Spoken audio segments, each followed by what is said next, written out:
Her daughter was just 6 years old when she was killed, along with 19 other children and 6 adults in a mass shooting in Sandy Hook Elementary School in Newton, Connecticut. As she has wrestled with her grief, Nelba Marquez Green hasn't let it silence her. She's here to talk to you about how she has learned to let love win. Please welcome her.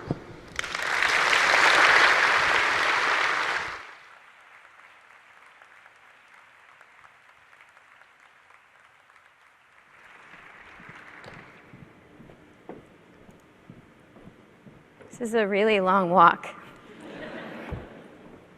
I was trying to figure out, I feel something more than anxiety. I feel something else, and I was trying to figure out what it was. And really, when I dove down deep, I was listening to other speakers, it's envy. It's envy because who wants the lived experience slot on the gun violence panel? I don't want that. I want to be the researcher. I want to be the person who did the teaching. I want to be that person, but I don't get to be that person. I have 15 minutes or so to convey to you some of my deepest and most resounding thoughts on gun violence in this room and in this moment as a mom, as a Puerto Rican woman, and as a colleague in your field, but not because I wrote this great book or did this wonderful research or did something so incredibly powerful that I got this slot. I'm the lived experience.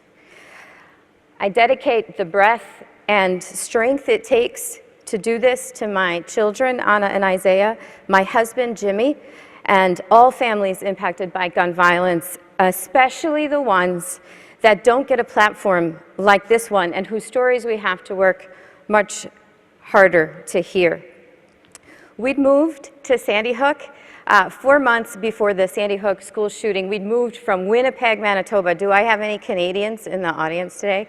Oh, a few, okay. Well, you know, Winnipeg, the people are warm, but it is incredibly cold. 40 below zero is kind of where we are in the winter sometimes.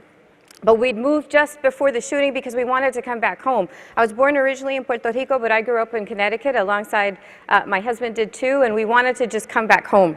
And home was there, and I remember we were so excited because we got to go to this school, the Sandy Hook School, and we met with the principal.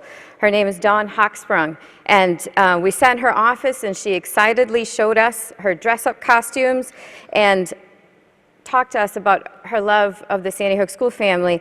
And I remember saying to her, Dawn, I don't see a lot of diversity here, right in that first meeting. And she goes, I can't guarantee we won't have a problem, but I can guarantee that if we have a problem, I'll take care of it. And those were prophetic words. According to police records, Dawn Hochsprung was the first person killed at Sandy Hook School on December 14th.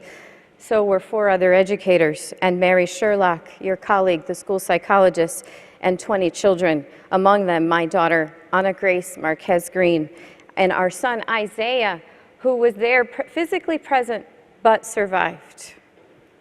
And this is where our picture should go up, guys. Oh, it is. Oh, it's behind me. Oh, there. You know, the next weeks and months were a blur, but always and in every step, profound, catastrophic grief. There just aren't any words, and that's one of the reasons I came, even though I wanted to back out about 1,000 times. I really want you to understand that behind every statistic, there's a story. Behind every news clip, there is a story. There is a real pain and grief that is catastrophic and doesn't go away. We are 7 years out, and one of my biggest fears is that we're going to see a second wave when it comes to these survivors of gun violence, and that's going to be suicide, because not everybody is going to get the resources to make it through this. And I need you to understand that, because